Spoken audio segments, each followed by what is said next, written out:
24 super എക്സ്ക്ലൂസീവായി നേരത്തെ പറഞ്ഞ വാർത്ത പുറത്തുവിടുകയാണ്. വയനാട് സുൽത്താൻ ബത്തേരിയിലെ ഹേമചന്ദ്രന്റെ കൊലപാതകത്തിൽ ഞെട്ടിപ്പിക്കുന്ന വെളിപ്പെടുത്തലുമായി കേസിലെ മുഖ്യപ്രതി നൌഷാദ്.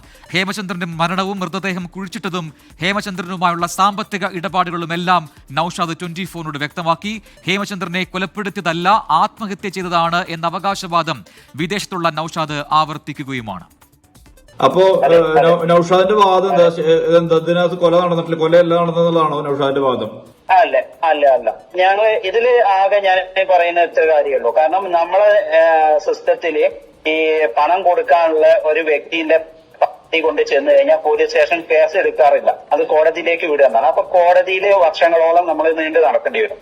അത് സ്റ്റേഷനിൽ ഒരു കേസ് എടുത്തിട്ട് അവര് ഒന്ന് അന്വേഷിച്ചിട്ട് അവരെ വിളിച്ചു വരുത്തി അങ്ങനെ എന്തെങ്കിലും ചോദ്യം ചെയ്യലൊക്കെ ഉണ്ടായിരുന്നെങ്കിൽ ഈ ബുദ്ധിമുട്ട് വരില്ലായിരുന്നു. ഒന്നാമത്തെ കാര്യം. രണ്ടാമത്തെ കാര്യം എന്താന്ന് വെച്ച് കഴിഞ്ഞാൽ ഞങ്ങളെ ഇവരെ തട്ടിക്കൊണ്ടുവരാനും ഇതേവരെ വിളിച്ചു വരുത്താനും ഒക്കെ ഉണ്ടായ കാരണം ഇയാളെ കിട്ടാതെ ഇയാളെ മുങ്ങി നടക്കുന്നതും കൊണ്ടാണ്. പോലീസുകാർ വിചാരിച്ചു കഴിഞ്ഞാൽ ഒറ്റ ദിവസം കൊണ്ട് അയാളെ വിളിച്ചു വരുത്തി ഇതിന്റെ കാര്യത്തെ തീരുമാനമാക്കിക്കാൻ പറ്റും. പക്ഷെ അത് പോലീസുകാർ ചെയ്യാത്തത് കൊണ്ടാണ് ഞങ്ങൾ എന്ത് ചെയ്ത് ഈ ഫൈസന്റെ കേസ് സ്റ്റേഷനിൽ എടുക്കില്ല എന്ന് പറഞ്ഞുകൊണ്ടാണ് ഞാൻ ഇതുപോലെയുള്ള ഒരു വഴി നോക്കിയത്. അപ്പം ഭക്ഷണം വാങ്ങിക്കൊടുത്ത് സിഗരറ്റ് വേണം പറഞ്ഞ് സിഗരറ്റ് വാങ്ങിക്കൊടുത്ത് എന്നിട്ടാണ് ഞാൻ അയാളുടെ വീട്ടിൽ അവിടെ കൊണ്ടാക്കിയത്, എന്റെ താമസിക്കാണ്.